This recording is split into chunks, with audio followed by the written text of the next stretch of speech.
For our presentation, we choose the case Rosenblum Inch vs. Adler from 1983, decided in New Jersey. This case focuses on a key issue in auditability, where the auditors owe a duty of care to reasonably foreseeable third-party users of financial statements, even if those users are not specifically known to the auditor at the time of the audit.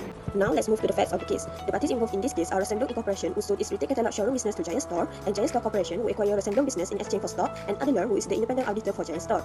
So what happened in this case are Rosenblum relied on Giant Store's audited financial statement, which were issued by Adler. After the acquisition, 15 months later, Giant Store declared bankruptcy, and it was later revealed that the financial statement were materially misstated due to fraud within the company. The main allegation in this case is Rosenblum then sued Adler, claiming that the auditor lacked legal leave to detect the fraud and misled investor by issuing unqualified opinions on the financial statement, which led to their financial loss. Main principle. First, foreseeable user standard. Auditors owe a duty of care to any user who is reasonably foreseeable, not only those they know directly. Second, ordinary negligence. Foreseeable users can sue auditors for ordinary negligence, which increase auditors' rates of being sued. Third, broad use of financial statements. Financial statements are meant for many outsiders users like investors and creditors, so auditors must consider a wider audience. Fourth, different state standards. Each state has different rules. Rosenblum shows that some states use broader liability rules. Fifth, impact on law after Rosenblum. New Jersey passed a law using a mere priority rule, which limits liability. Last but not least, influence on other states. The cause is used as persuasive patents and still influence auditor liability today. Now we look at the liability of the auditors. The duty of care refers to the responsibility of an auditor to protect others' interests while conducting an audit. Auditors are required to perform their work with due care, responsibility, and in accordance with professional standards. This ensures that the financial statements are accurate and reliable. In the Rosenblum case, Rosenblum, an investor, relied on Giant Store audited financial statement to assess the company's share value. Although there was no direct relationship between Rosenblum and the auditor Adler, the auditor had a duty to ensure the accuracy of the statement. This duty of care means the auditor are responsible for protecting the interests of the third party who relied on their reports.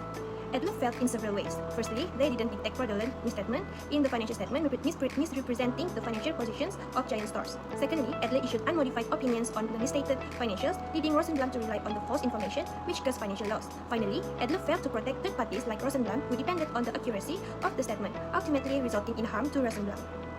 First is lack of direct relationship. First, Adler defended himself by arguing that there was no privity of contract between him and Rosenblum. The financial statements were prepared for Giant Store, not specifically for Rosenblum. Under professional standard and traditional common law, an auditor's primary duty is to the clients, not every possible third-party users. Second is compliance with auditing standard. Adler claimed that the audit was conducted in accordance with GAS.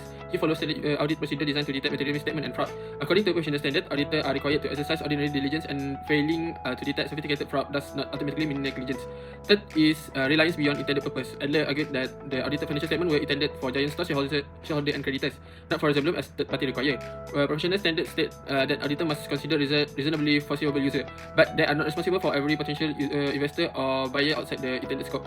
Fourth is fraud concealment argument. Adler defended himself by stating that the misstatement resulted from intentional fraud committed by Giant Store's management. This type of fraud can be very difficult to detect, even when proper audit procedures are applied.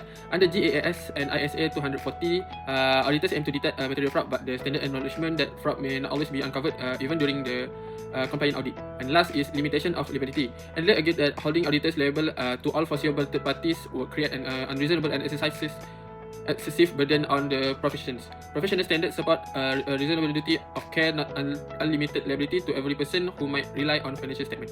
From this case, we learn that auditor can be held liable for ordinary negligence to a wider group of financial statement users, not just their client. It also reminds us of the importance of maintaining high audit quality, applying strong professional design, and performing thorough procedure to reduce liability risk. Finally, this case shows how court decisions can influence auditing standards and legislation, shaping how auditors understand their responsibilities today.